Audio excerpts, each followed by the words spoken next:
Oke, assalamualaikum warahmatullahi wabarakatuh.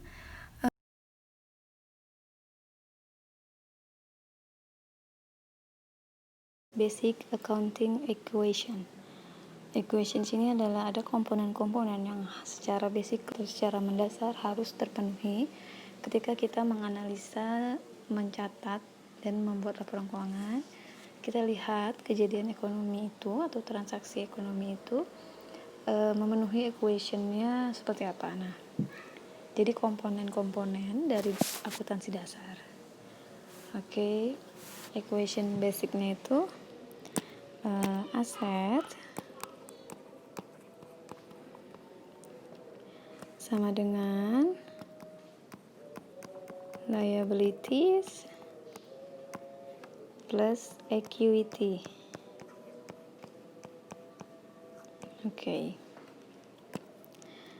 Oke, ini adalah basic accounting equation ya. Nah, aset sendiri biasa disebut dengan aktiva ya.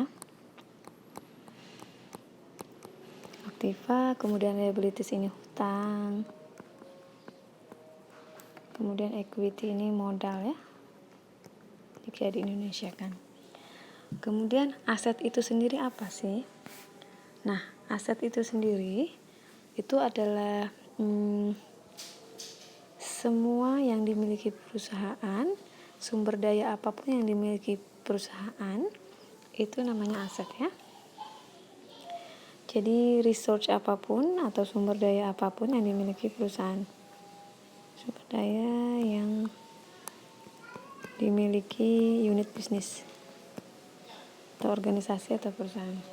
Kemudian liabilities itu hutang, artinya klaim terhadap aset itu ya. Claims atau kewajiban yang harus dipenuhi oleh perusahaan terhadap aset ya atau aktiva. Kemudian equity itu modal. Equity atau modal itu adalah residual equity, artinya modal residu atau modal sisa, di mana leftover ya, jadi yang tidak diklaim di hutang ya, maka diklaim di equity. Jadi semua aset yang tidak masuk, jadi aset dikurangi liability itu equity ya, atau yang leftover yang tersisa claim are satisfied ya, after creditor, after liabilities. Itu ada dua. Yang pertama bisa aja saham atau modal biasa, share capital ya, modal biasa ordinary ya, share capital ordinary ya, modal biasa, atau ada juga di dalam equity ini return earning atau biasa disebut laba ditahan ya. Laba ditahan ini atau return earning adalah bagian dari laba bersih yang tidak dibagikan kepada pemilik modal dalam bentuk dividen. Nah, itu namanya return earning. Dividen itu laba yang dibagikan kepada pemegang saham. Nah, return earning ini adalah laba bersih yang tidak dibagikan ya, sisa setelah dikurangi dividen. Jadi laba bersih dikurangi dividen itu return earning atau laba ditahan, laba yang tidak dibagi kepada pemegang saham dalam bentuk dividen. Oke, untuk aset sendiri saya akan memberikan contoh ya. Contoh ya, ini untuk aset.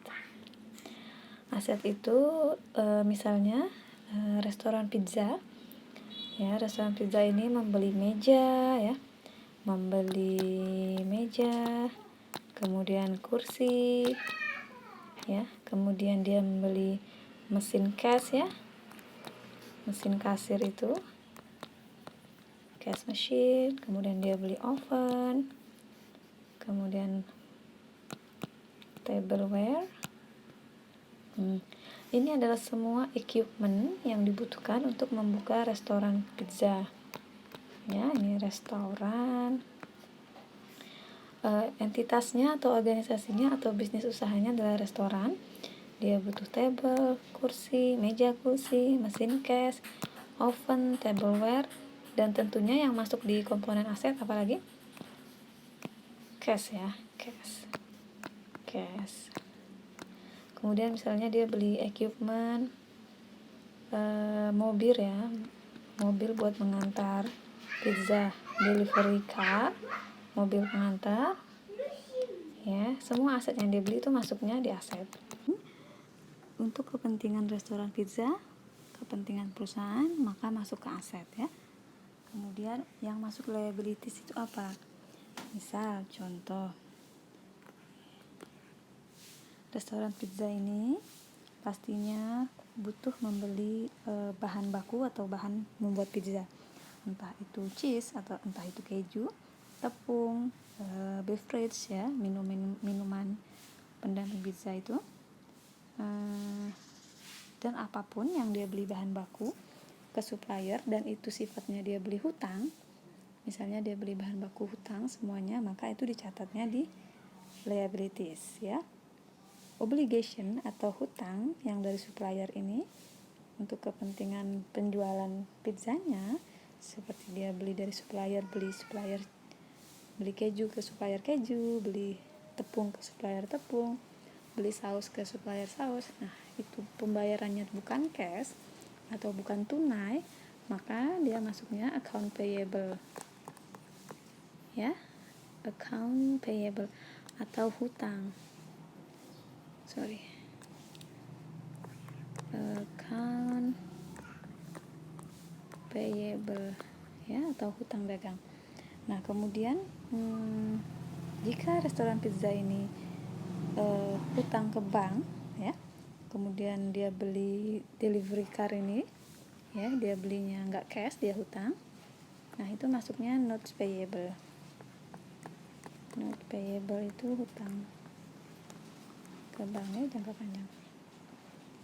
Kemudian jika dia membayar karyawannya, salaries payable ya, hutang salaries payable, hutang gaji ya. Jika ada hutang gaji, maka masuk ke liabilities juga, salaries payable. Kemudian misalnya dia beli table ini cash, ya udah table sini ya udah cash ya, cashnya berkurang nanti.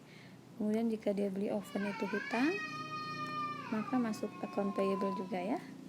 Ya, semua untuk keperluan pizza masuk ke account payable. Kalau ini hutang bank, kalau ini hutang gaji ya, atau bisa juga disebut wage payable, salaries payable, boleh. Kemudian jika dia ada hutang pajak kepada pemerintah, pajak itu tax ya, tax payable juga bisa masuk ke liabilities. Oke, untuk equity, yang masuk ke equity ini ada dua ya, ini sudah saya bahas. Share capital ordinary ya, share capital ordinary atau modal biasa, sama return earning. Return earning ini ditentukan oleh 3 item. Apa saja itu? Revenue atau pendapatan, expense atau pengeluaran, dan dividen atau laba yang dibagikan kepada pemilik saham. Itu yang menentukan nilai dari return earning. Return earning ini tidak hanya ditentukan oleh nilai dividen yang dibagikan saja, tetapi juga ditentukan nantinya di equity oleh revenue ataupun expense yang terjadi. Jika revenue yang terjadi, maka akan menambah nilai dari return earning yang ada di equity. Tapi jika expense yang terjadi atau pengeluaran yang terjadi, maka akan mengurangi nilai return earning yang ada di equity ya. Nanti akan saya jelaskan lebih lanjut di materi selanjutnya. Sekian untuk materi kali ini, saya akhiri. Terima kasih. Assalamualaikum warahmatullahi wabarakatuh.